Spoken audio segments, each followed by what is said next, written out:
Hello. Welcome to everybody who's here for the Reinventing the High Street session. This is part of our Life After Lockdown series. So we have a number of reports that are coming out by Sustrans that cover different aspects of what might happen, what we might want to happen as we emerge from COVID-19 and look forward to recovery. So we have a number of attendees. More may be joining us as we go. So just a bit of housekeeping, and I'll probably repeat a couple of these as we go. So the first one is that this is being recorded.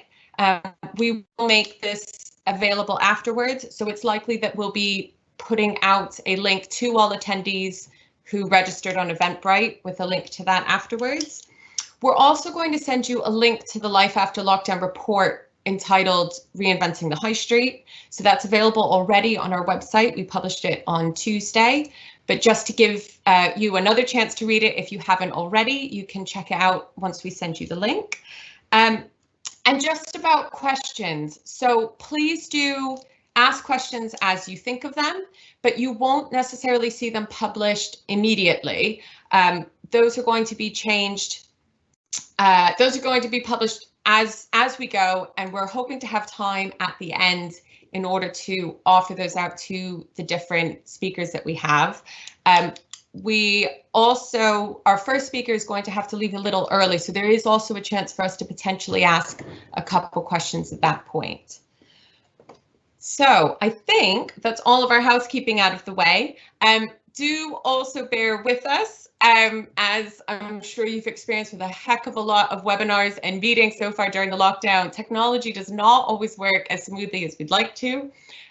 So if there is a bit of a hiccup, please do bear with us, and we should get things back up and running quite soon. So if we start, I'm just going to give a bit of an introduction to why we wanted to run a seminar called Reinventing the High Street. So if you go on to the next slide, part of this is about our Bike Life report.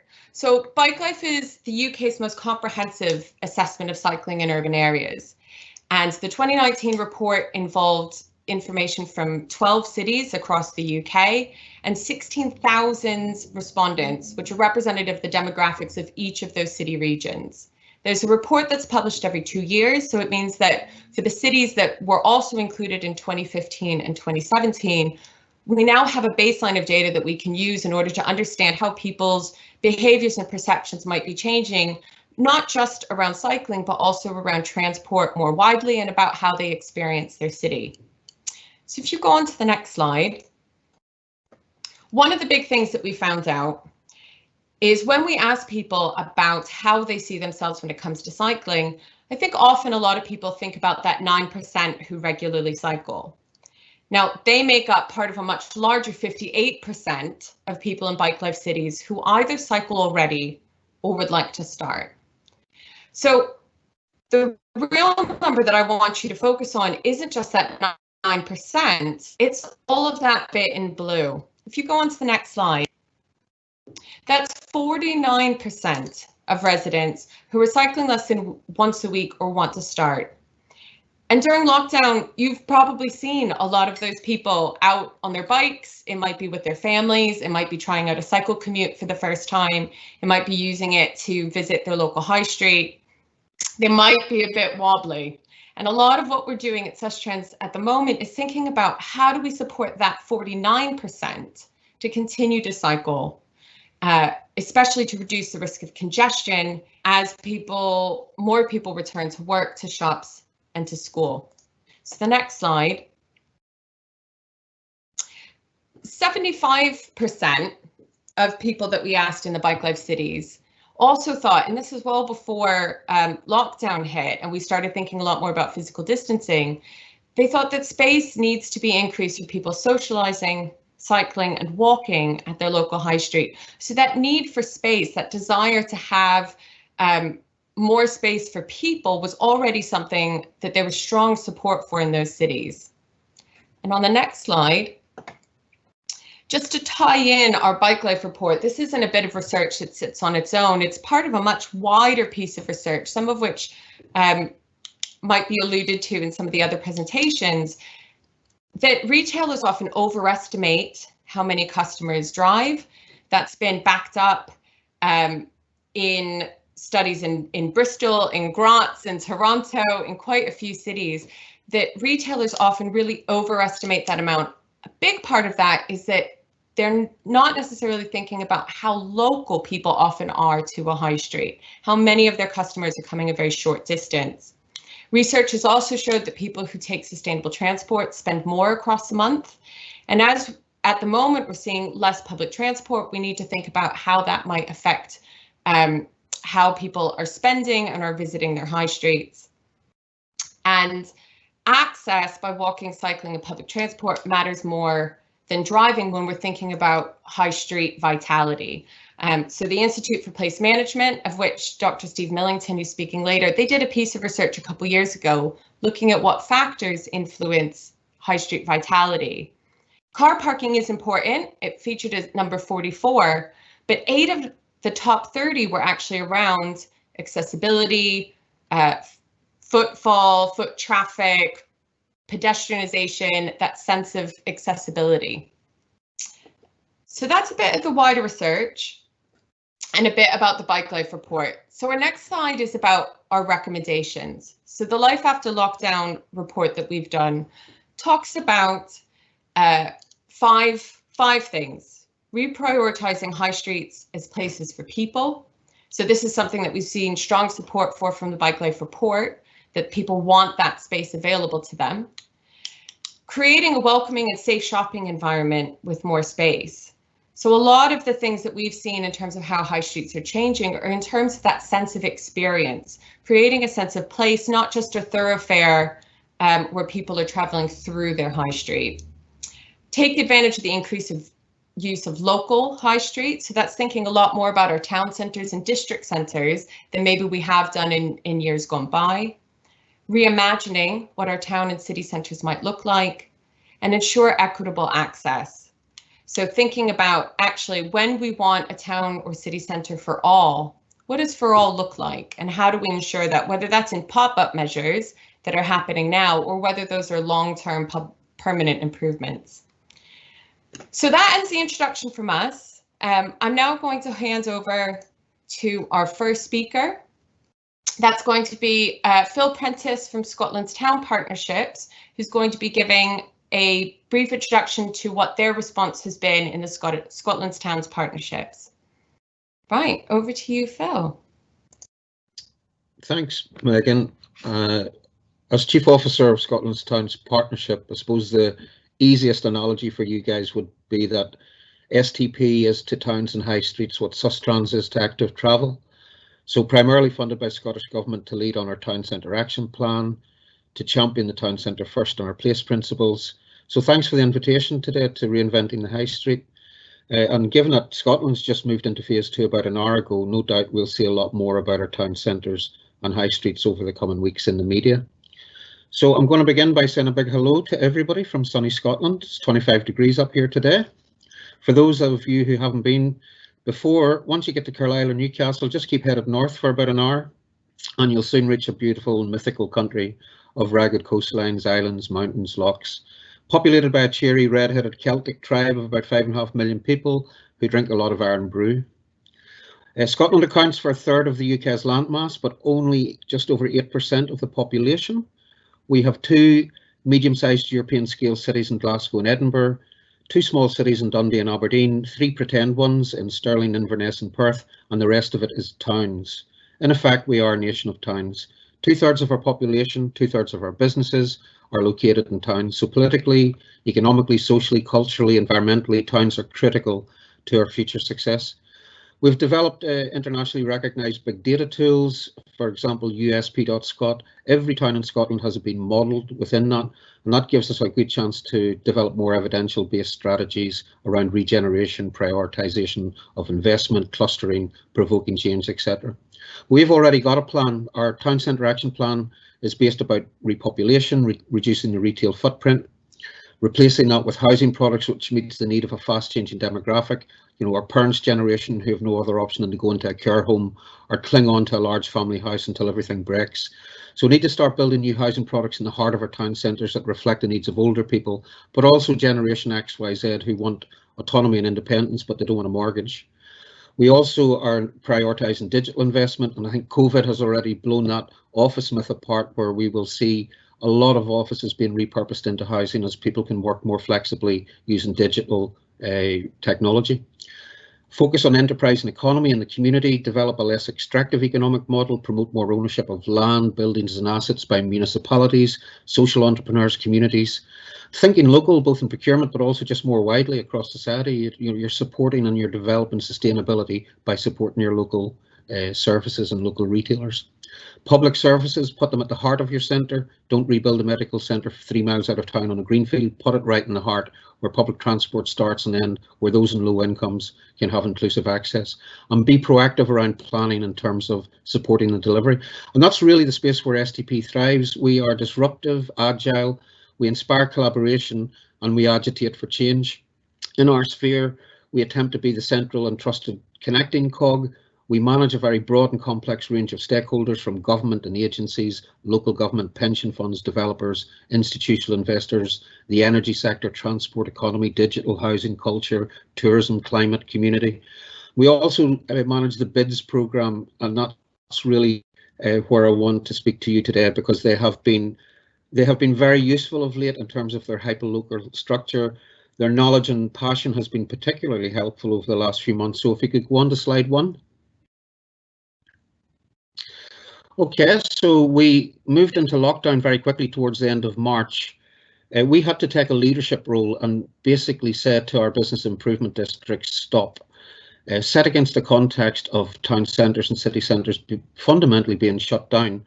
And also the context of the government with its macroeconomic interventions around job retention, deferrals of tax, small business grants. You know, what we didn't want was business improvement districts sending out levy invoices to businesses that were under distress. So we basically bought a bit of time and told all these guys to hold fast. If we move on to slide 2.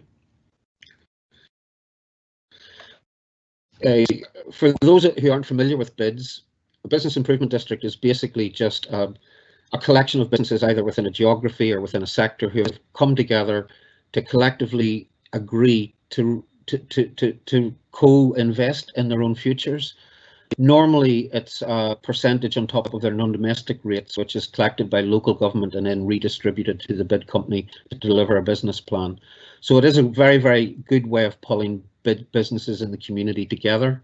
In Scotland, we have almost 40, so disproportionately we have over-representation of bids. We've got a lot of smaller bids as well as city bids, but we're pushing a different approach now. We're trying to be more expansive. So we have launched the Community Improvement District, which brings all the stakeholder organisations, the community itself, tenants and residents, community council, the businesses, big and small, any anchor organisations, any government agencies, local authority, basically into one structure. So all hands to the pump. Let's carve up what needs to be done and let's focus on what each organisation can do best. The beauty of the bid is that it pulls together a revenue stream. Many of the other sort of charitable organisations or trusts can access capital. You combine both of that together, you can get a lot of traction.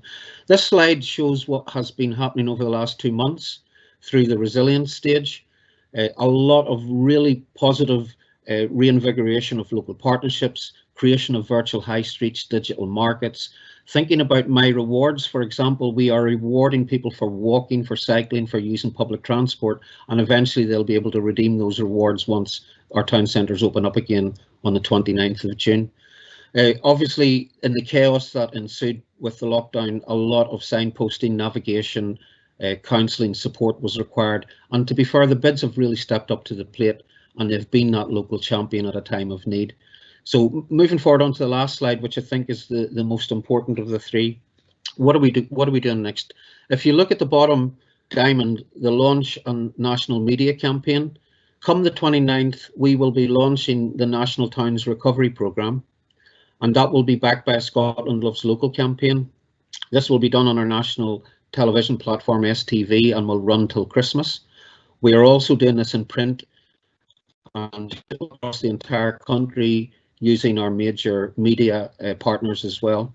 So what we're trying to do is get a citizen-led campaign to remember that the shop you're walking by is not just some shop. It's where your neighbour is employed, and if you spend your money in those local outlets, it's much more sustainable. You're securing economic wealth, you're building community wealth and sustainability at the same time. So we hope to see local Scottish celebrities backing this campaign, some of our corporates, but fundamentally this is about localism and about a change in behaviour. Moving on to the next bubble, High Street Heroes, again, it's more of a feel-good factor linked to the campaign, how we celebrate those who have gone the extra mile when they've been needed most. And interestingly, we are going to launch a Future Town programme, which will be in partnership with Education Scotland, our further and higher education sector and the industry, to basically put a call to action out to our younger people to say, what sort of town centres do you want to see in the future? And that will be an ongoing programme for the next couple of months to see what ideas we can get from often an unheard voice, the young people. So what sort of a future town, city centre do you want to see? At STP, we've already supported via Scottish Government the resilience phase for bids. We are now moving into recovery. So on Monday, we launched the Town and Bids Resilience and Recovery Fund. That's now open for application, and we expect to fund roughly 150 towns across Scotland with their efforts to reopen come 29th. This is all very much here now. It's all very much operational, and I think we would be missing a massive trick if we did not take the time to pause and reflect. Albeit Scotland has very recognised existing policy, we could do a lot more. And I think as we are just about to launch a national review, we need to look to make sure that that national review considers towns in the context of the economy, of the national planning framework, of the national infrastructure plan, of health and climate and sustainability. So a very strategic core group will curate a series of conversations to refresh our town centre action plan and to renew that and to publish that towards the end of the year.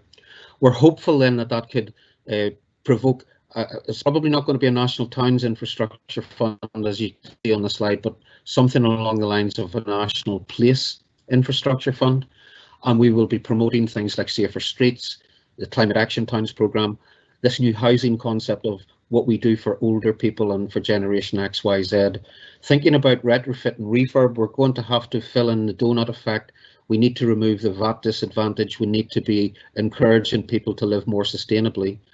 Using digital, thinking about the health and well-being of people, a well-being economy, and making sure that the economic model that is post-COVID is not as extractive as it has been in the past, and that social models can be promoted. And time for big government, time for big local government for a period of time. Let's get ownership and control back into the hands of people that want to curate a better future, rather than sending money to people in Panama enjoying a cocktail on the beach. So that's me. I'm going to have to head off shortly, but I do have time to take a couple of questions if anybody wants to find out any more about sunny Scotland. Yeah, Phil, we've had a couple questions come in.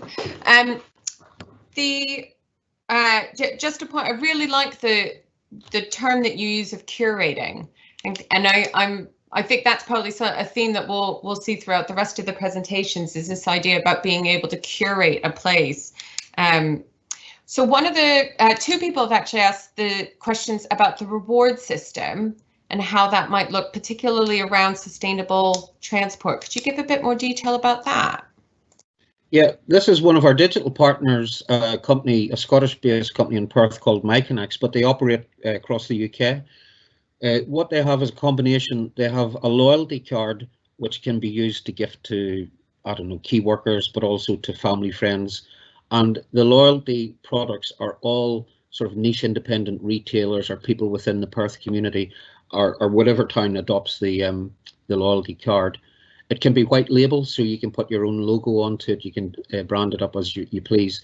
The My Rewards system is in partnership with Transport Scotland, Sustrans, ScotRail and Stagecoach, as well as local retailers. So for example, if you have got a My Reward card and you decide to cycle from the outland village into Perth, you can redeem your points You can collect points and then redeem them in local gift shops or coffee shops or whatever. Every time you take a bus journey with Stagecoach, you get additional points. So it's basically a way, it's almost like a Tesco card where you just keep adding up the points and then eventually you can redeem them. But it's rewarding good behaviour. It's rewarding walking, cycling and using public transport to encourage modal shift. That's great, thank you. We have another question about two questions about the community improvement districts. So one is about just a bit more about how it works and where the revenue funding comes from. But then the other one is just a more do you think that this is kind of a good way forward? Yeah, we took over the business improvement districts about 2 years ago. And I have to say, I felt that the sustainability, it just wasn't there because the biggest way of funding bids was through retailers and town centres, and that tax base was just disappearing like snow off a dike. So we thought, how do we actually, because the concept's good, this is local businesses investing in their own future and their family's future, but it lacks sustainability. So the original concept was just to take a more place-based holistic approach and think, why just business? Whenever you've got maybe a couple of housing associations, you've got the council doing things, you've got Scottish Enterprise or the Regional Development Agency or the Local Enterprise Partnership, you've got multiple layers of people doing different things that sometimes are actually counterintuitive. So can we get everybody into the room and just build, including community, very importantly, the community who are key to all of this, and just start a conversation about what a community improvement district would look like that meets the needs of the majority of businesses in the population in that area, and also aligns with the agency's plans and the council's plans. But we have a number of these that have already established. It's sometimes in very impoverished inner where the businesses themselves on their own would lack the skills and capacity to establish something like a bid, but with the help of the agencies and the key stakeholder partners, we've been able to nurture and build capacity and take things forward. So the likes of Postle Park in North Glasgow, Lanark, which is a small town in the Clyde Valley, Stornoway, which is the main town in the Western Isles, all of these business improvement districts are now community improvement districts. In terms of the revenue question, it's actually using the existing bids legislation. So we do agree some form of additional taxation or contribution from the businesses. So they all have to co-invest, and it's very democratic. There is a lot of steps in this process in terms of there has to be a majority of businesses vote for the proposals. There has to be a majority of businesses by rateable value that vote for it. There has to be a minimum turnout. So it's all handled by the electoral commission to make sure that everything's done properly. But once you've got your plan in place, importantly, you've got 5 years worth of time to actually deliver something substantive. And once you've got revenue and a resource to put in people, that very often then inspires people to be able to go off to source capital funds, whether it's from Sustrans in Scotland, to think about, I mean, the bids at the minute are working hand in glove with local government to look at the Safer Spaces for People fund. There's been roughly £30 million invested. Aberdeen, for example, are shutting off big chunks of Union Street to pedestrianise it, to make it safe for people in the COVID crisis. But long term, their aspiration is to keep it pedestrianised, to actually improve the air quality and the quality of experience when you come into the city. Encourage more people from the city to come in, either walking or on wheels, whatever. So, it's looking towards a greener recovery and a more sustainable recovery, because I think people very often are quick to forget. 3 months ago, half of Yorkshire was underwater. Australia was on fire. Climate is a massive, massive problem, and we have to move very quickly. COVID has given us the opportunity to do that, but people should consider, and if people are interested, I'm actually going to be presenting the model formally next week on Civic Voice. So there is a seminar next week. If you wanted to Google Civic Voice, I will be presenting the detail of the Community Improvement District model for anybody that wants to follow up on that. It's an open conference for anybody that has interest. Oh, I always like a good plug. That's great. So there's quite a few other questions that have come in that we might not have time to answer now, but I think are relevant for some of the other speakers as well, particularly some of the questions around the mix of what goes into a town or city centre. I think the comment that you have about community improvement districts also maybe reflects a changing nature of the high street, where there are more maybe public services and institutions that are moving in to take on shop fronts, to have a civic place as well. One final question, just specifically around towns. Anything that you're specifically doing on public transport? Our first Life After Lockdown paper, here's my plug, was on public transport and what we think that needs to, how we can continue to support that after lockdown. What do you think is the unique challenges and opportunities in towns around public transport? Yeah. I think what we need to do as part of our major campaign is to consolidate this localism, because it will be I think our cities are going to be more impacted through COVID than the towns, but the trend in towns had been mainly through localized bus journeys, which were diminishing. People were jumping on buses in small towns and heading off to the outskirts of cities, to large retail parks, and there was a massive downward trend. So what we're trying to do is incentivize public transport, once it's a bit safer, to actually reconnect with those communities, local communities, to bring them back into the heart of town centres, and to make it easier for green fleet buses to access town centres and the infrastructures right around that. Also, because Scotland is a massive country, and you know, when you look at it in the context of being a third of the UK landmass, it's very sparsely populated. So people are reliant in lots of rural areas on single access car journeys. That has to be stopped. So we need to be having dialogue with the public transport operators to make sure our rural, peripheral, coastal areas are better serviced with public transport. But I have to take my hat off. Some of our bigger operators up here have been at the forefront of developing green fleet and electric fleet and decarbonising and moving away from liquid fuel. So the push post-COVID is just around the stuff that you guys do in terms of, you can get to your local community, you can support your neighbour's job by buying stuff. It might be more expensive than Amazon, but you're actually keeping that money in the UK economy, and you're doing it sustainably, and you're bringing the whole climate thing down by using public transport or walking or cycling. It's better for your health, it's better for your mental health, you know, it's a no-brainer. But again, we are 2 to 3 weeks behind yous. I've got major sponsorship relationships with Abellio, ScotRail, Stagecoach, Arriva First, and we're already in that dialogue about, first and foremost, how do we make public transport safer? So we're thinking about putting in perspex screens, sneeze screens, etc., to raise the capacity, because at the minute it's 25%. It's just not viable. We need to get it up to a minimum 50%. I do 50,000 miles in the train every year, and at the minute I'm fairly reluctant, because all I'd be doing is taking a key worker's seat. But we need to get the capacity up fast, and whatever gains we had around public transport, we need to reinforce that. But I think there's an opportunity, because things have become much more local over the last 3 months. We need to keep it more local moving forward. That's a sustainable answer in the longer term. Brilliant, thank you so much. Right, Phil has to go, as he's reminding us. Thank you so much for joining us.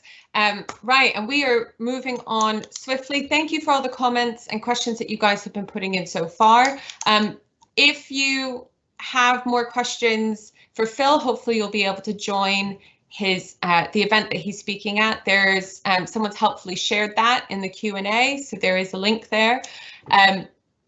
We are going to move on to Dr. Steve Millington. So he is both of the Institute of Place Management and also from the High Streets Taskforce. So they have their own recovery framework that he's going to be walking us through as well. So if I hand over to you, Steve.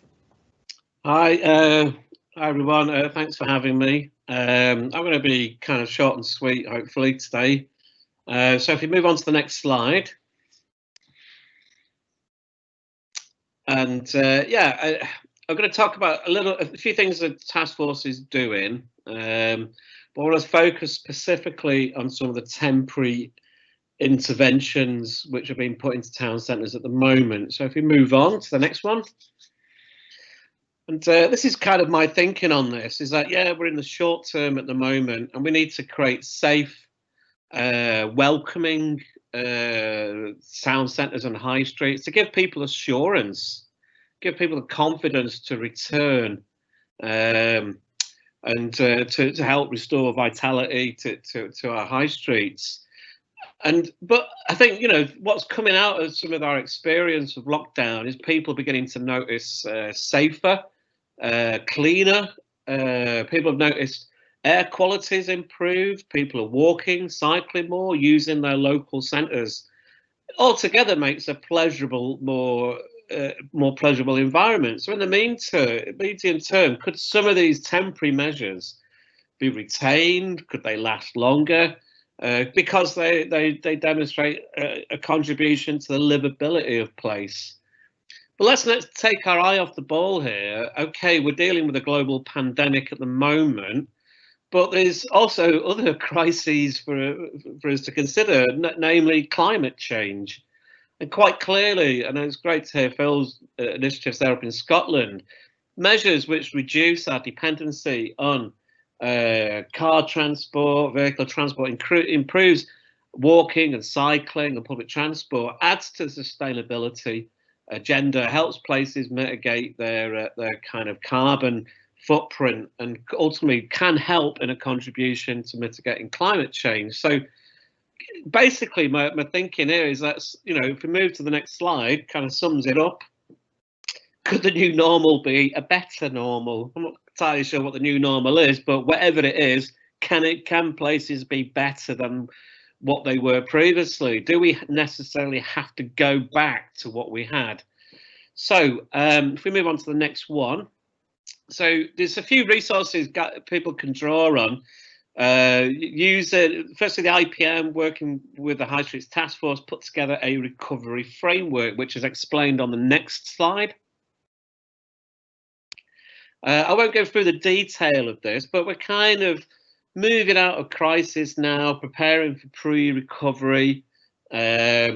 And what we're thinking at the moment now, and we'll plug some of our own webinars as well, which is moving from recovery to transformation, asking this very question. We have an opportunity now to do something new, different, experimental, which could help support the transformation of our high streets. And let's not forget that a lot of the structural issues, for example, affecting the retail sector haven't gone away. In fact, they've been accelerated by life under lockdown. For example, the move to home delivery, online sales. So we're not going back to the same high street as we once had, with or without a global pandemic. Things were changing anyway. So hence we're thinking around from what we can do now in recovery to support transformation. Okay, so we move on to the next one.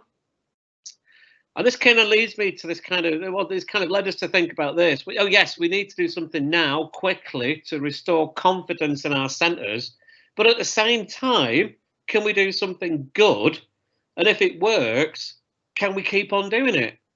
So this leads me then, we put together, and it's gone out this week, if we move to the next slide, a whole set of resources and advice and guidance around tactical urbanism, including some of the Sustrans work as well, which is excellent. So we tried to put all this into one place. And if we move on, we're kind of drawing on this idea of tactical urbanism, which is maybe more familiar in academic circles, maybe, but obviously places are now beginning to use this term because they need to do something quick. And we think there's a lot of opportunities here. Obviously, what tactical urbanism offers is immediate reclamation, redesign, reprogramming of public space. It's a way of quickly making communities and high streets safer and more livable. I think what's not being touched upon is how we might use this to trial, to build, measure, learn, as tactical urbanism suggests, so we can gather design intelligence. And if we can show that it works well now, then why can't we just carry on doing that? And obviously government, often criticised for being slow moving, it gives an opportunity to put best practice into practice quickly. So if we move on to the next slide. So we've put together a kind of 10-point checklist, and you can get that from the High Streets Taskforce there, and we've been tweeting it out as well. So what I thought we could do is, if we move on to the next one, this is the core themes on the checklist: safety, adaptability, walkability, accessibility, how temporary measures might contribute to extended activity hours, which might offer centres a more flexible way of managing social distancing, but also what happens when hospitality, pubs and alcohol is introduced into the mix. We need to think about that. There's communication, collaboration, regulation, appearance, inclusive design, and then tactics to strategy, how some of these short-term measures can be turned into something more transformative. So what I'd do for this presentation, if we move on to the next slide, I've taken cycling as an example and put it through the checklist. So if we move on, you know, creating cycle lanes is dead easy. This community group here in the States just did it themselves, using a template and some spray cans. But if we move on, and this kind of measure here, we've got lots of underused space, so we're kind of seeing these, you know, underused roadways at the moment. Let's get them back, you know. And again here, this community just did it themselves, a DIY. Reclaim the streets. You don't need masses of resource to do this. You don't even need professional designers. Some plant pots and a few coloured pallets will do. But let's move on. But this is what we're beginning to see, and this is where we think guidance and frameworks are really important, is that safer should not mean more dangerous. As these temporary measures around Borough Market reveal, this has actually created what measures put in place to improve safety of pedestrians by increasing the walkway has actually led to pedestrians being exposed to a more dangerous traffic environment. We can't have this, you know. There's counter logical. So if we move on to the next one, so something Gail has put out is around dynamic rebalancing, and this is, you know, traders, as we said, you know, as we were saying in the introduction, traders will often say, oh, if no one can drive here, how am I supposed to do business? Well, dynamic rebalancing simply means we don't need to shut the roads 24/7.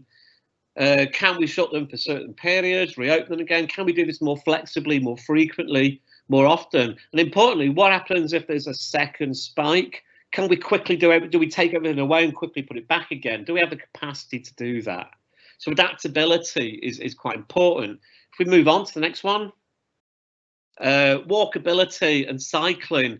Everyone's championing cycling at the moment. Everyone's championing pedestrian space. Are the two things compatible? We've seen good and badly designed schemes being put into place, which actually might increase pedestrian accidents and cycling accidents. So again, simply throwing down a bike lane is not necessarily going to create a more safer, more welcoming environment. A guidance is needed, and some Sustrans stuff there is excellent on that. If we move on to the next one,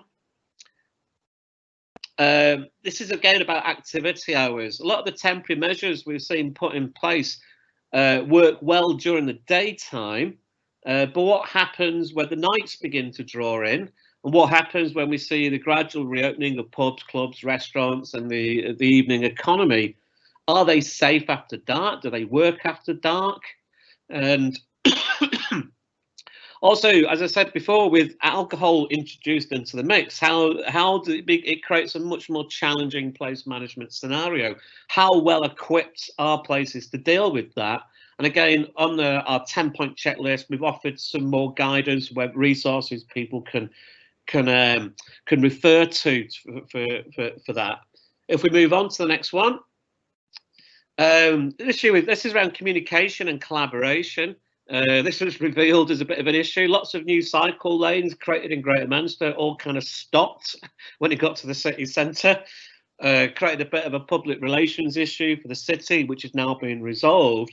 But these are the challenges. You know, sticking in bike lanes is disruptive. It does affect people's everyday routines. But do you have the at a place level, do you have the necessary channels of communication to effectively gauge with your key local stakeholders? And if we move on to the next slide. Yeah, this is around regulatory flexibility. We've seen some relaxation of planning laws to enable change of use.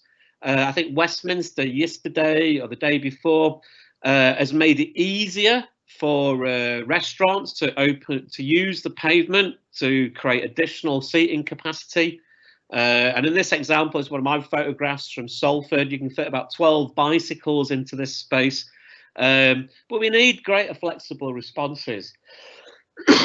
What can we do? What can authorities do to make it easier to put in these kind of flexible and adaptable responses? And if we move on to the next one, and if we're going to do something, as I said before, if we're going to do something now, let's do it well. The worry is a lot of our town centres are now beginning to look like prisons with barricades and hazard tape. Some great examples from Leamington Spa of where they've used flowers and bloom to improve the local environment. You can do things differently, creative, and we implore this. And we move on to the next one. And I've put together a set of resources and guidance around inclusive design. For example, shared space is something celebrated, and we're creating more of it at the moment. But is this safe for people with limited sight, mobility issues? We need to think more around inclusivity. Just throwing in measures at the moment quickly, well, are they compliant for various different users? If we move on to the next slide. Milan's a great example here. It was suffered greatly under the pandemic, and it's seen the benefits of reduced traffic in the centre, and it's now permanently remodelling 22 miles of roadway for bike and pedestrian use. It's going to start beginning to reduce speed limits. So already cities are thinking around long-term transformational change. And if we move to the next slide, we don't need to go through a pandemic to do this. Boggart has been doing it since the 1970s, closing down miles of highway for cycling use, which has had all sorts of benefits to local traders, to benefits to the health system. We know these things work. The question is, what is stopping us from more transformative change? So I think this is where, if we move to the next slide, I think this is where we are at the moment, and where the task force can begin to assess places. What we've seen through temporary measures is quite variable in terms of quality. What has been, what a place is doing well, but they're doing quickly, but also doing well, is hugely variable. Do we have the flexibility to install, remove, and potentially reinstall temporary measures? How much capacity on the ground is there to do that? What I haven't seen is much monitoring of impacts and learning of what's happening from what's happening at the moment to build a business case for more permanent transformation. Variable channels of communication with affected stakeholders.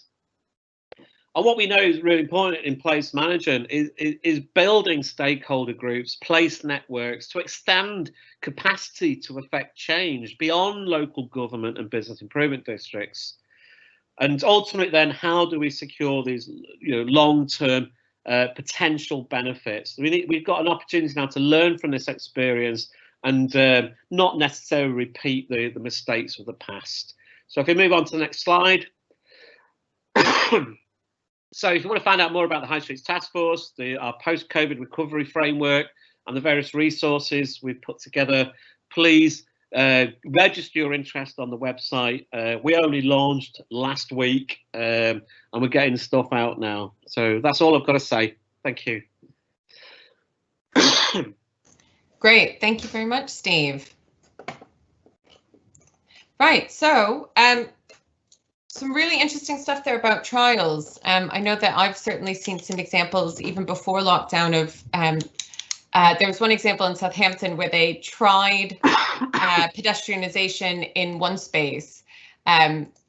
only to have the restaurants on the other half of the street start clamoring to say, well, actually, we want to have it happen there as well. And there's quite a few questions that have come up about engaging with councillors and engaging with businesses that we'll come to right at the end. So do keep submitting your questions. We're going to come to the answers so that all of our speakers have a chance to answer them at the end of it. So we are going to move on to Sophie, who is presenting about some really interesting stuff happening in Cardiff. Right, over to you, Sophie. Thank you, Megan. Hi, everybody. Delighted to be here, and it's great to have had your preface, Steve, because here we are doing it for real in live real time, and we're only 4 weeks into the Cardiff project in partnership with the council, so it's very much a moment in time. I think COVID has really illustrated the importance of our cities and communities to be ready to respond to potential shocks and stresses, albeit that no one could have really anticipated all of COVID's impacts. And so our approach for the Cardiff recovery strategy echoes what your ask is there, really, that we look beyond the immediacy of the response and remember that our resilience to this situation is about how we respond to those challenges and opportunities in the long term, and our creative ability to make better places in that regard. So the council published a strategy paper last week, along with an application to Welsh Government to implement a number of the measures in it, and they're out in force at the moment, putting some of our initial immediate pieces of work into play. But as I say, it's just a moment on the journey, so it'd be interesting to see what people's responses are to that in the future. We've very much looked at the reopening of the city centre and beyond that into those medium term kind of urban tactical changes and the longer term strategic opportunities to embed that into our thinking. Next slide, please. But the context really for Cardiff is quite specific. So the statistics on the left slide here are from the Transport White Paper for the city last year, where there's almost 100,000 people commuting into the city each day, 80% of which are coming in by private vehicle. And so there was a real ambition already embedded in the council to change the dynamic of that and to change the percentage of that into active travel modes along with public transport. And on the right, you can see that, well, lockdown did something for that, almost a 75% reduction in trips across the city centre, and in the core city centre down to 10% of pre-COVID levels of movement. The challenge, of course, in opening up the city centre again is twofold. One is to make it a welcoming and safe place for visitors and businesses and residents, but also at the same time to maintain that balance and readdress that balance to maintain some of that active travel momentum that we've achieved in lockdown. And COVID really has done exactly as you say, Steve, provided a unique opportunity for us to test and trial some of those strategies in the short term to see if we can yield some of those greater long-term benefits. Next slide, please. So to start with, we had to define what the city centre was, and for those that aren't familiar with the city, we've taken a definition that goes to the River Taff in the west, just south of the central station, to the south, along the railway corridors to the west, to the east, and up just south of the castle in the north, which really encompasses much of the prime retail offer in the city centre. Oops, you've gone forward, and I'd rather you went back. Thank you. That really echoes 17th century sort of Cardiff with its gates and walls. So we took that concept, and I think this is a really important point about having a vision of what the future might look like, the long-term future. That concept of defence and threshold and boundary into a strategy that looks into kind of inverting that. Next slide, please. Into this concept of a green loop around the city core. So the opportunity to have these 4 layers we put into this kind of opening up and welcoming for people, workspace, retail, community and leisure. A piece around living infrastructure. So for Cardiff in particular, looking at their blue-green infrastructure in relation to flood resilience in particular, the digital transformation that comes with that, and decarbonisation agenda. The greening of the city, so not just that green loop which inverts the notion of the city wall, but a whole host of other biodiversity enhancements and access to open space opportunities. And then a layer around walking and cycling and all of the benefits that we've seen, or some of the benefits we've seen around clean air, active lifestyles, health and well-being. I mean, it's notable in Cardiff, as it is in many other cities, that actually particulate levels haven't dropped particularly, whilst NO2 has benefited because of all the logistics movements. So there's another strand, which I won't dwell on today, but also looks at all of the kind of consolidated logistics opportunities that come out of COVID as well. Next slide, please. And as you say, there are lots of cities doing this already, some pre-COVID. So Belfast had this last year when the city centre was closed down after the Primark fire. We've in London done the Fitz Park intervention, taking parking bays out and putting places for dwelling and seating. And in Rotterdam, just this week, they've started to reclaim some of their streets to do spill out into for F&B and other retail functions. So I think that I chose these images here because I think that notion of greening the city is really strong from the opportunity that COVID lockdown recovery is presenting to us. Next slide, please. So we had some data from the council for the periods prior to lockdown and social distancing, and without kind of debating its accuracy, I think the overall picture is one of quite a great variety. So some very heavily trafficked streets. The red across the middle there is Queen Street, which is the pedestrianised shopping street in Cardiff, and some that are much lower, including the connection to the south down to the bay.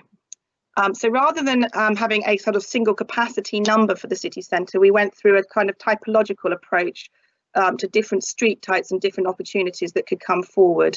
Next slide, please. And that's resulted in this plan, which some may have seen, which really looks at addressing how we deal with pedestrian management in the internal routes and shopping arcades that are predominantly already mostly pedestrianised in the city core, those hatched areas in the middle. These orange streets, and some of them which form this notion of the beginnings of the notion of the green loop, and then the gateway points, these orange nodes of welcome into the city centre, where the multimodal streets where other traffic is coming in as well, which often have a relationship with car parking structures as well. So that was the strategy. Next slide, please. And then we had to put into play the kind of reality of social distancing into that plan in a number of different street types. Next slide, please. So we came up in the pedestrianised streets of a one-way pedestrian system. So this is because a number of the streets in the city have the width and capacity for us to do that really successfully. And we developed a narrative around these kind of pink leapfrog points where you can change direction. They're quite frequent, and the orange spots, which are the welcome points that you can go on. And the welcome points is our first thought, was where we sort of took our urban overlay, a lot of which we put into sporting events in cities, and started to think about the ambassadorial function of those places. The bid in Cardiff has already got a really good team of ambassadors out on a normal Saturday afternoon shopping, but actually we wanted to think about how that started to really reinforce messages of welcome and play out some of the stories around it's a safe place. So this was 4 weeks ago. Next slide, please. We're now into the detail. We've looked at existing street furniture, utilities corridors, making sure we can do service provision. We're also looking, this is the north end, the west end of Queen Street, where you meet the castle on the left hand side. There are some major flow challenges here with existing traffic, cycle traffic, pedestrians. So really working through some of the safety issues of that. And we are currently in the midst of doing some EQIA audits to address all those issues around temporary and long-term measures that are safe and accessible to all. Next slide, please. And so in some of the bigger streets that I say were pedestrianised, this is the condition before COVID, and the next slide shows you the proposals being played out in terms of the one-way pedestrian systems, those leapfrog points, buffer zones and queuing spaces. And to most extent, that's working through in the detail quite well at the moment. There are some challenges where we have to keep carousels, for example, and merry-go-rounds in the centre of some of these spaces. But I think it's really setting out an opportunity. We've also, it's all right, you can keep going. We've also modelled with our mass motion modelling what that looks like. So looking in this slide and the next at low and high demand in terms of levels of football, and being able to identify where there will be issues that we might have to have more management in place to address. So that's a real-time motion simulation that we can put in, and we'll be able to evaluate with monitoring subsequently. We hope that the council will put in place the monitoring to assess whether this worked in the way we thought it would work, or whether there were tweaks and so forth. So all of the measures we're proposing in these involve, mobile planters, temporary signage, temporary artworks and so forth. So there's ability to flex and adjust it as we go forward to make it future fit. As I say, the little symbol on the right is about nudge theory, trying to get people to do the right thing rather than to have a very heavy-handed approach in terms of management and enforcement of behaviours in the city centre. But we are liaising, the council is liaising with a number of stakeholders, including the BID and the police and so forth, to ensure that this is ready for operations, as it were. Next slide, please. And we're looking at streets, sorry, go back. We're looking at streets such as Churchill Way, which leads up to Queen Street at the north end, where we're really taking back some of the street. So here we've taken out taxi ranks in particular, retained blue badge parking bays for anybody who's local, but really trying to give the right space here to queuing and waiting for buses, more spill out spaces for some of the retail at the north end of the street. And I just put an illustration of the level of detail that we're getting into on the right hand side, just to show how it has all been thought through to ensure that it is that slide that you showed, Steve, where people are crossing into a barrier, is exactly what we're trying, making sure that we're avoiding. So there's a level of rigour through all of this, albeit at pace. Next slide, please.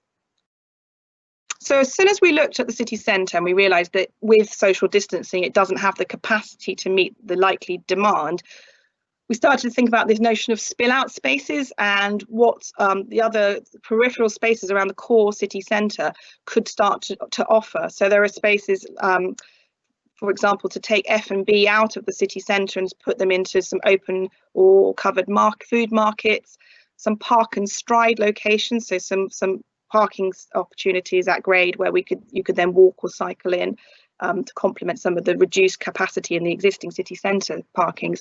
I mentioned click and collect facilities around logistics on the periphery, so people don't need to actually come into the centre to pick up goods. And then there's a whole piece around play and open space, art installations, performance and so forth around leisure. And you can see, as soon as we thought about that, we thought about the bay, and I'll come on to the bay in a minute because that's another area of importance in our study as the work's evolving. Next slide, please. So in the castle, as an example, we're looking at the notion of pop-up gardens and public art spaces. That image I showed earlier on in New York of the circles on the grass, but demarked seating areas for groups of different sizes. I think the New York example only has one sort of social bubble unit, and we recognise that families and friendships come in all sorts of different sizes. So we want to kind of play that narrative in. The covered food market idea, the importance of providing enough public facilities, and also here also at the bottom here, the idea about digital. So we think there's a really good opportunity for the digital story of what's happening in the city to be really clearly articulated through apps and so forth, and the interaction of people, and it will also help us start to monitor what's happening through mobile phone data, we hope, as well. Next slide, please. And of course, we are beginning to think about the evening economy and the implications of that. I think there's an enormous step change opportunity, particularly for Cardiff, to reinvent the nature of what an evening out means in the city centre, and make it much more family orientated, much have a much wider appeal to a greater number of people. And there are a number of organisations already active in the city who are very keen to participate and be part of that story. So I think there's increasingly a message for the council that they don't need to do it all themselves either, that there are lots and lots of willing partners in this space, and that there's a huge opportunity to embrace that and let that happen almost organically with the appropriate level of kind of direction and steer. But I've just highlighted a few there, and then I picked up South Bank in the top right because I think it's an example of somewhere doing that really well in terms of food markets in London. Next slide, please. So as we started to think at the castle, we worked our way down and started to think of this idea of a whole kind of opportunity to spread out the experience of the city centre all the way down to the bay through a number of interactions. This is still very much at a high level in our discussions with the council, but we're really keen at this notion of exploring your city and getting to engage with bits of it that you might not otherwise comes as a result of this post-COVID strategy. And in doing so, we've then looked, if you go to the next slide, please, particularly at the Bay, which has got the opposite to the city centre through COVID. So where pedestrian levels went down to 10% in the city centre, around Cardiff Bay, we've seen a 75% increase in cycling and a doubling in walking because of people's desire to both combine, active leisure activities and getting out of the home with their city experience. And so here, what you're seeing in this image is the idea that we need to manage that a bit better. There's actually increasing with improved weather numbers of people going down there. So we've started to create this idea of these loops that people get set off on in a much more kind of ambitious way, shall we say. So the opposite of the leapfrogs, where you can keep intermingling, the idea that you've got a half hour or a 45-minute walk or cycle in front of you, and you engage with that, and really in a sort of pop-up meanwhile first move, using things underutilized land like the BBC land there for a pop-up park, or the idea of a floating beach, trying to get the water ferry loop going here, so we start to engage with the water more strongly. The notions around pulling some of the F&B that's in on the bay frontage into the water with pontoons and so forth. So that's again an initial idea that we're discussing with the council at the moment, but I think it's increasingly important given the levels of footfall we're seeing around in the bay. And then finally, I think, is it my last slide? Yeah.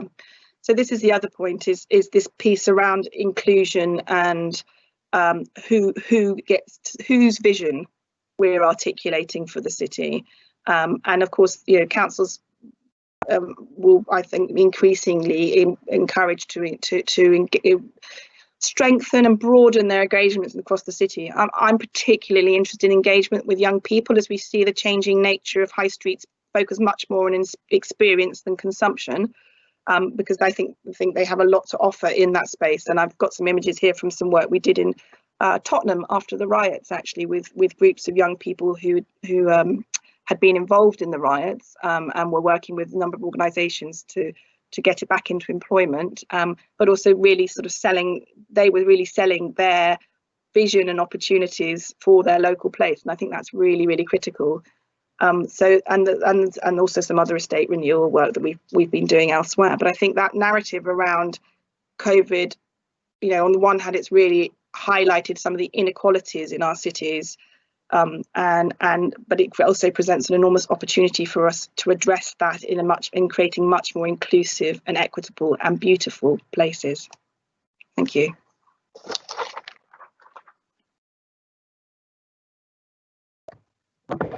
Hello, thank you, Sophie.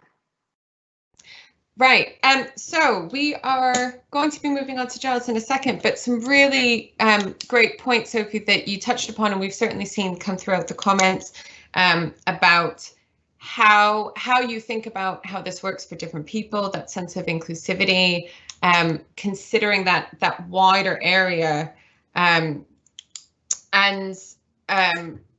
also about how it's maybe going to work differently for different groups, I think is really interesting. So we're going to move on to Giles just in a second. I think he's just setting up his camera. So Giles is from Go Southampton. There we are, right. So we're going to move on to Giles presenting on some of the work that they've been doing there. Right, thank you. Over to you. Oh, and you're on mute. Thanks, Megan.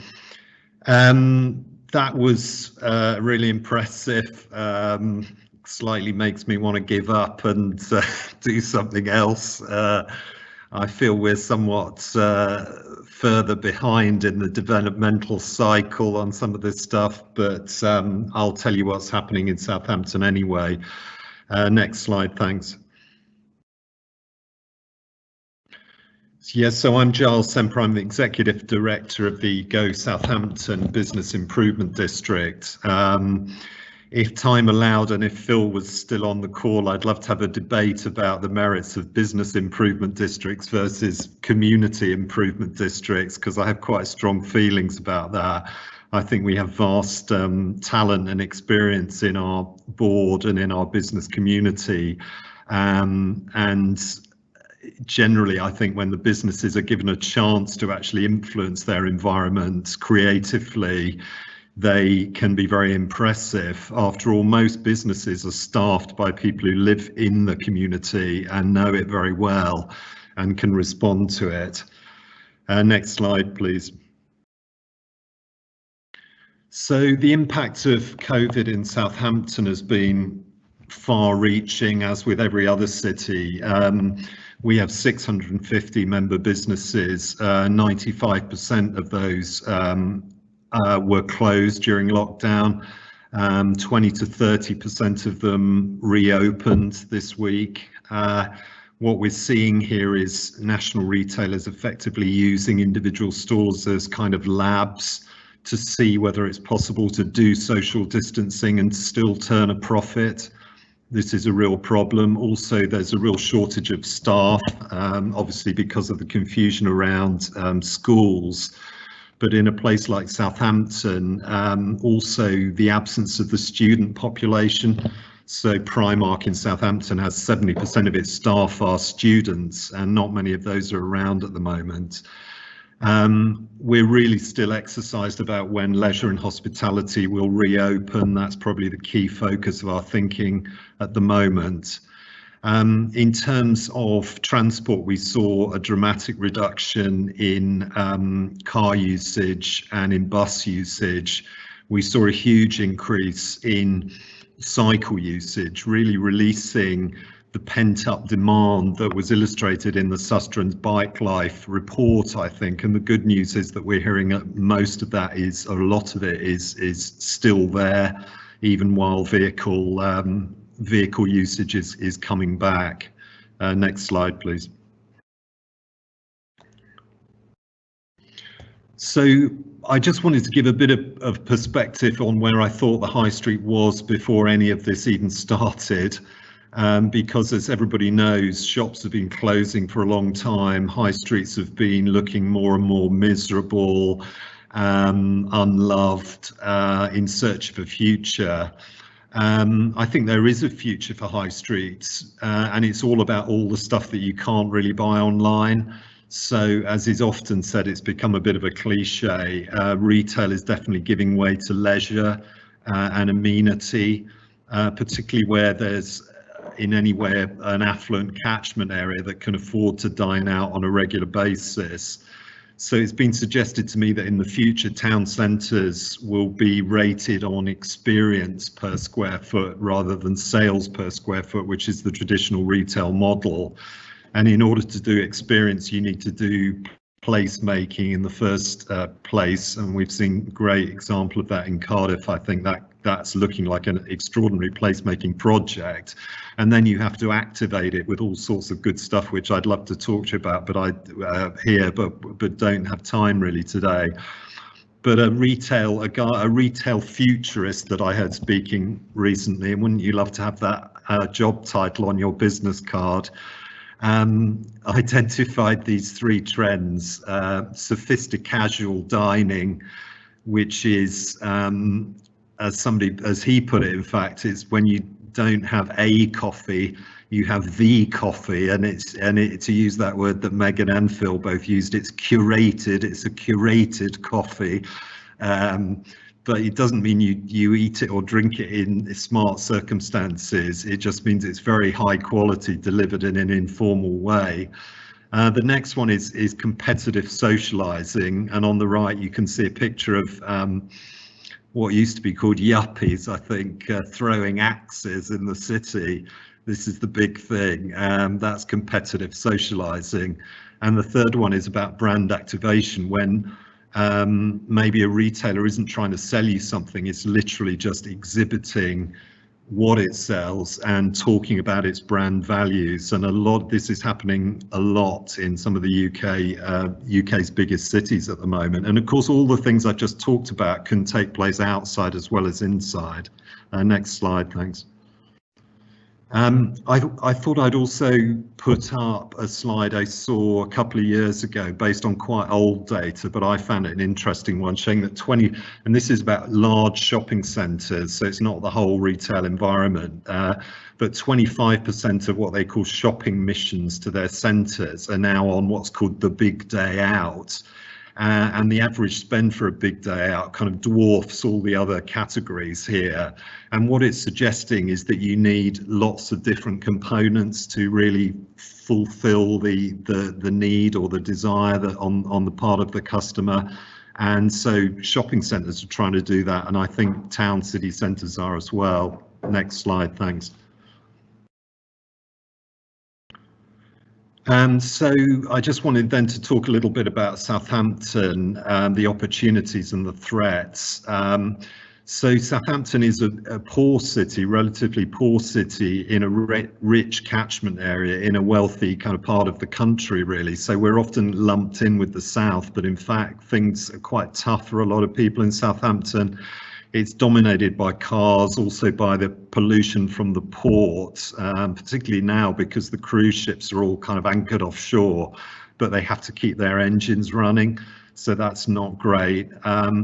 We have a phenomenon where we have a really powerful shopping centre with a John Lewis in it, and the more affluent shoppers from outside the city drive in, essentially go to John Lewis and then go out again. We want them to, I won't go through the map here, but we want them to move north up the main retail spine to our new cultural quarter, but we found only 3% of West Quay shopping centre customers do that. So we need more attraction and definitely more pedestrianisation on the main spine to facilitate that. And we also have, like a lot of places, probably an oversupply of retail, meaning we're very prone to empty units and void units, the kind of broken teeth on the shopping parade, which can give a very bad impression. Next slide, thanks.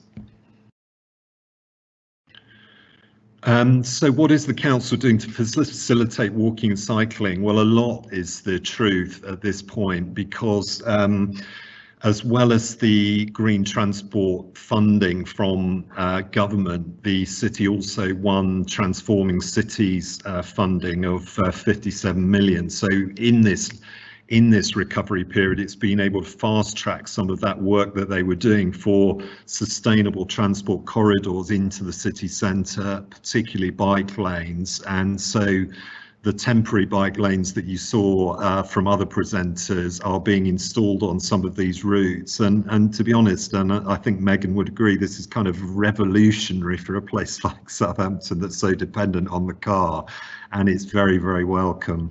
Next slide, thanks.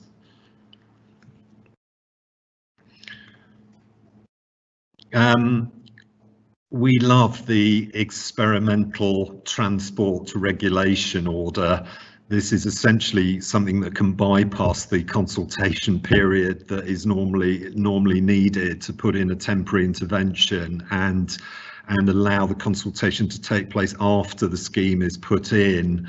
So the council's got a plan to put these into all sorts of places in the city centre. And the response from us in the Business Improvement District, well, I'll tell you about that in a minute, but this is a powerful tool. Previously, the only experience we'd had of closing streets in Southampton was for the marathon, hence the picture that I use on the right. Next slide, thanks.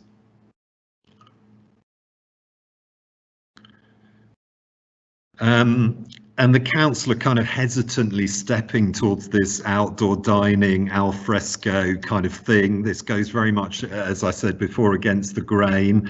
These are actually sketches produced by the council, you know, which again look quite revolutionary for us. They look small, but I think from small acorns, big things to grow. And I'd certainly be urging them to the vision on the right, which is what I think is the best event I've ever been to in London, which is called the Feast on the Bridge, when the whole of Southwark Bridge was closed and turned into a large outdoor dining area. Next slide, thanks. So these are the kind of spaces that exist to be reclaimed and animated. There's a lot of asphalt or blacktop in Southampton, often with not a lot of vehicles on it. This particular stretch is only used by buses and taxis, which can easily be rerouted. And so we're pressurising the council to have a high degree of vision about how these places could be used alternatively. Next slide, please. And this area is south of the historic gateway to the city, the Bar Gate, which you see on the left. And this area is already pedestrianised, but is not used for anything. So at some earlier stage of planning, somebody thought we need an open space which can be animated, but they just never got around to the animation. So this is perhaps the opportunity. Next slide, thanks. So in terms of how we can kind of meet the council's ambition, we hope it's ambition, I've listed a few things here. We are obviously trying to promote the interests of businesses. So in terms of reopening leisure and hospitality, this is the opportunity for us outdoor dining. However, some businesses, you can put something in front of them, they don't always go for it. So we're also trying to persuade businesses that this is a good idea for them. I think the government is going to step in shortly and help us through what I called the maze of regulation around licensing and a 12-week consultation period and this kind of thing to put chairs outside. I think we're about to get some help on that, which we welcome. In terms of the council, we can help with design, with ideas, with procurement. We can move much more quickly. Cycle parking, we're already putting into secure cycle parks, one in the shopping centre, one in a city centre car park. Management of outdoor dining areas. The point was made as soon as you introduce alcohol into the equation, things get more challenging, but working with the nighttime economy, we can help. Activating the high street. In our case, what we're planning is a busking programme, a programme of putting street art, a new festival, which takes over different quarters of the city, all with social distancing. And then, of course, marketing, city marketing, pulling the customers back and reassuring them that the cities are safe and a fun place to go. Next slide, thanks. And Megan will smile at this because she came on our last visit to Rotterdam. We take massive inspiration from Rotterdam. We have an action plan based on our experiences and our relationships, and this is their city centre philosophy, which is called the City Lounge, where most land is given over to walking and cycling, and there's a huge amount of outdoor activity, as Sophie was just mentioning. Next slide.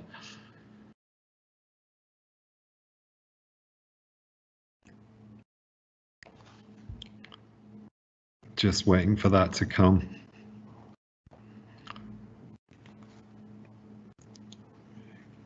Can you see my next slide? No, not yet. Okay.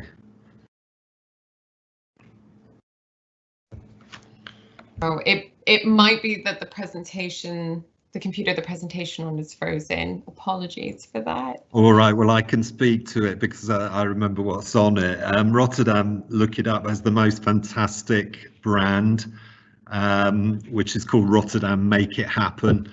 And it's based on the fact that the city started to rebuild itself in 4 days after it was flattened in 1940. It's just an incredible brand. And we've produced, I hope you do get to see this, our Southampton version, which is Southampton, just get on with it. And that's what we need. Thank you. Brilliant. Thank you so much, Giles. So we only have a few minutes for questions and we have loads and loads of questions. Apologies for that. Right, sorry, let's see if I can do this. Yes. So we have many more questions than we have time in order to answer them. So a lot of them have been about that wider engagement.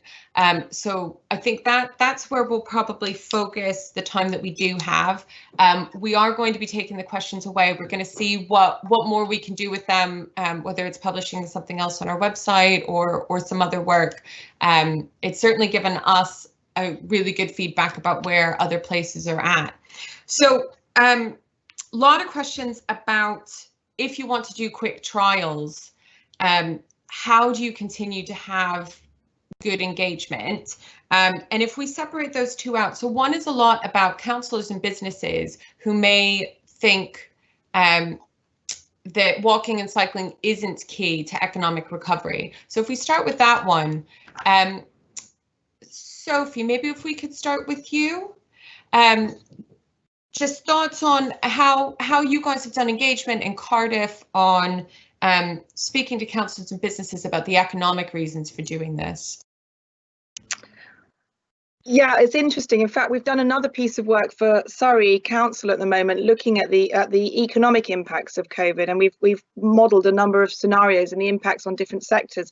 There are 10,000 people in, I think that's the right fact, in the entertainment and hospitality industry in Cardiff. So, you know, the nighttime economy piece is almost as important as the retail piece, shall we say. There has been quite a lot of engagement with the bid from the outset, because they were seen as being so key. I think there has been less so to date with that nighttime economy sector, which is where we're kind of shepherding the council a bit at the moment to try and invest some energy into that. But, you know, because actually I think they will, as I said, I think they will get to actually relieve themselves of doing quite a lot of things as a result of that, by that engagement. So it'll become a co-authored exercise. On the footfall piece, I think you know, with the benefit of Cardiff is it is predominantly pedestrianised in the city centre anyway. So at a certain point, people are already given up the notion of getting out of their car and moving by foot or cycle. So in a sense, what we're doing is, and I had a diagram I think that showed that, to kind of extrapolating that ring out further now through this process, so that the image that you showed, Giles, of where it's sort of, or somebody showed earlier actually, I think maybe stopping at the city centre, maybe it's you, Steve, you know, that breaks down, and there's a story around how you bring those cycle routes into the city centre safely. One of the things we're looking at the moment is closing Castle Street, which runs to the north of the city centre, completely to cars, and to be honest, because of the spill out story and the idea that you start to take some of your business away from your immediate front door to other locations in the city centre, it's not landing too badly at the moment. Okay, yeah, that's really interesting, kind of widening that sense of placemaking beyond just the immediate high street. A lot of places have pedestrianised areas. Really quickly, Steve, is there anything else that you want to say about kind of that economic impact? What, cycling? And yeah, and just making the case to councils and businesses. Well, I mean, I think the evidence is there. I mean, you know, I mean, Madrid is the great example. Like, the retail takings went up 9% when they shut their city centre to traffic during Christmas. But the challenge for me, it's around communication and collaboration. You can have those debates. Look, for example, you put a dedicated cycle lane down a local high street, all the traders will be up in arms. Has who spoken to them? What mechanism is there to make that argument and to engage them in a proactive way? And what we know from looking around the country, cities like Norwich have responded really well because they had strong place management structures in place. The BIRD, the local authority and other partners all working to the same plan. So what the heart of this, it's around having effective place management structures in centres which work specifically in that location. And that might be a BIRD, it might be something else. And that's the challenge. All the questions I've been reading on the side on the Q&A, most of them I can answer by saying the reason why you've not been able to do any of this effectively is because you're not talking to your local traders. You've not got networks and partnerships in place. You're not working with your local communities because you don't have the right structures. And that's why local government often gets the blame. They can't do everything. They need help and support. And what's lacking across the sector is place leadership skills, negotiation skills, and all the softer side of place management. And that's principally why we set up a task force, is to help local authorities in particular and BIDs and other place leaders to access resources to develop that level of intervention. Brilliant. Thank you. I think that's something that we saw in one of the other questions was about some of Cardiff's plans, and it seemed like actually a lot of this had been in the running for a long time. So it's not just having those channels of communication, it's also having those plans in place ahead of time and having that sense of vision. So really quickly in the last couple minutes, one of the other really big ones was about inclusivity. And again, this may be the same answer about having done a heck of a lot of it early on. But if we start with you, Giles, when you're thinking about inclusivity and keeping the Southampton bid area accessible, both for disabled people who need access by car, people who are using public transport because that's their only mode, and people walking and cycling, what are some of those factors for you that you're looking at? Well, in our case, we work with the local disability charity Spectrum to audit our whole city centre, because our view is if it's accessible to people who are termed disabled, then it's accessible to everybody. And I learned that lesson time of the 2012 Olympics when and this was very high on the agenda for the delivery authority, and I thought they did some great work in making certain parts of London much more accessible. Great. So it sounds like it is kind of doing that early on. That wasn't a coronavirus response. That was something, a piece of work you probably did, a year or two ago as part of the wider plans for the bid. Sophie, anything to add in terms of that and the engagement you've had on inclusivity for the designs in Cardiff, specifically maybe around continued access for people who might need blue badge parking? Yes, so we haven't touched any of the blue badge parking. It stays in situ. We recognise that as being a kind of that was a sort of fundamental tenet. But I think we've also really recognised that in this desire to test and trial through the kind of tactical urbanism piece, there's a real risk that you fall foul of trip hazards, not having clear wayfinding, poor lighting at night, all those things. So we are doing audits across that. There's no kind of quick fix answer, but I think even just having it on your agenda is something to be mindful of, and we certainly are talking all the time with the council and with some third-party stakeholders who again review that for us, Giles. So yeah, you can't. It's definitely not an afterthought. I think that, and I'm really excited because I think there's a huge opportunity around a more sensory experience. We've done a lot of using the lens of the child into kind of urban childhoods for looking at how we approach our urban spaces, and I think that's a similar argument around if it works for a 3-year-old, it works for just about everybody else as well. Brilliant, thank you. Right, so we are going to finish bang on time. I have to say, I'm really proud. A lot of the webinars I've attended so far during lockdown have not ended on time. If you want more from us, there is the Life After Lockdown report. Please do have a look at that on the Sustrans website. We've had a couple plugs throughout, so do check out the event that Phil Prentice was going to present his work. Steve Millington's done a great blog about district centres through the Institute for Place Management, and we'll send you out both the link to this recording as well as to the paper. Do keep an eye on the Sustrans website for more of the Life After Lockdown series. There may well be more punctual and timely events coming your way. Right, thank you very much. Thank you. Yes. Bye.